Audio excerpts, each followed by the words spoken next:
Bonjour, aujourd'hui, Catherine et moi allons vous présenter une petite capsule sur le point-virgule et le deux points dans le cadre du cours de relations d'aide en français. Pour commencer, on va parler du point-virgule. Le point-virgule a trois principaux usages et le premier est de séparer deux phrases liées par le sens. Par exemple, dans cette phrase, « Elle étudie son français, point-virgule, lui fait des mathématiques », on peut voir qu'il y a clairement un lien entre les deux parties de la phrase. Pour voir si le point-virgule est bien utilisé, en fait, il faut être capable de changer le point-virgule par un point. Il faudrait juste faire un ajustement, rajouter une majuscule au début de la deuxième partie de la phrase, ou peut-être rajouter un pronom pour que ça fasse plus de sens, mais ça peut être séparé en deux phrases facilement. Par exemple, si on décide d'utiliser un point-virgule, c'est important de ne pas mettre de majuscule au début de la deuxième partie. Là. Par exemple, au « lui », il faut vraiment mettre une minuscule. Le deuxième usage du point-virgule est d'expliquer une suite d'événements qui sont opposés.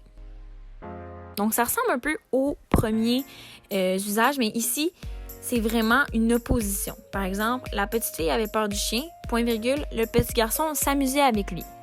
Ici, encore une fois, on pourrait le changer par un point ou on pourrait aussi remplacer par « tandis que » pour voir si c'est vraiment ici une opposition. Par exemple, ça ferait « la petite fille avait peur du chien », tandis que le petit garçon s'amusait avec lui. Donc, ça fonctionne. On pourrait l'utiliser.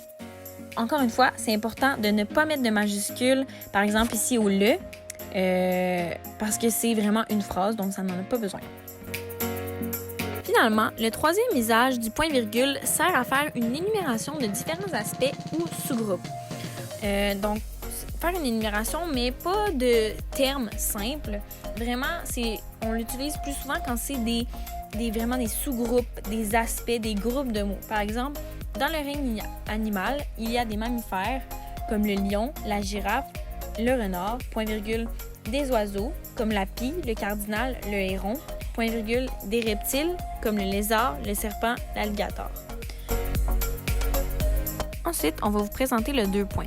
Donc, le deux points sert à introduire des éléments et il y en a 5 principaux qu'on va vous expliquer aujourd'hui. Donc, premièrement, il peut servir à introduire une énumération. Donc, contrairement au point-virgule, comme on vient juste de parler, c'est plutôt des listes de mots simples, d'éléments plus courts. Par exemple, la Terre est occupée par 5 océans. Deux points.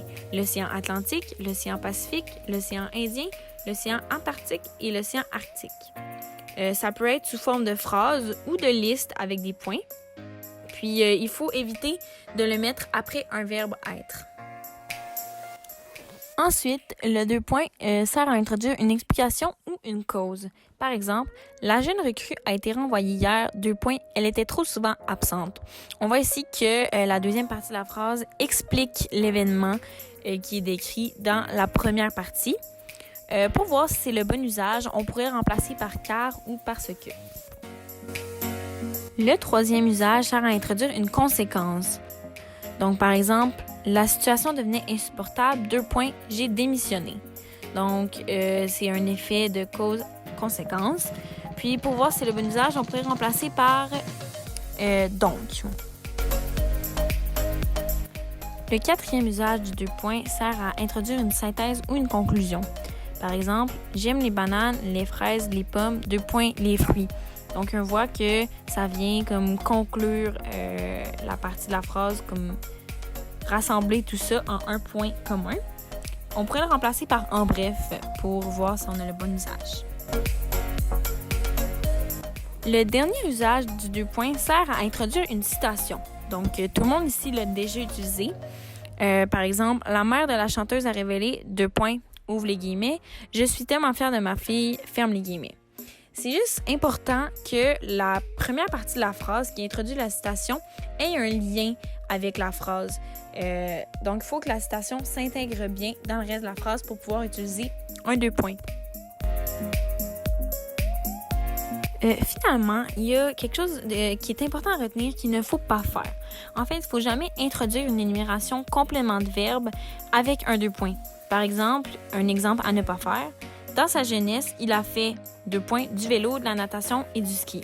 On pourrait soit reformuler la phrase et tout simplement ne pas utiliser de 2 points, ou bien si on veut vraiment utiliser un 2 points, on pourrait dire « Dans sa jeunesse, il a pratiqué plusieurs sports, 2 points, le vélo, la natation et du ski. » Parce qu'on voit que dans l'exemple à ne pas faire, il a fait quoi?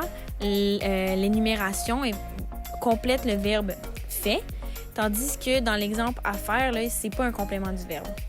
Donc là, c'est correct. Maintenant, pour l'exercice, il va falloir déterminer quel signe de ponctuation utiliser.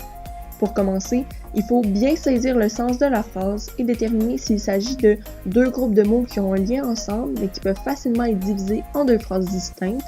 À ce moment-là, ça va être le point-virgule.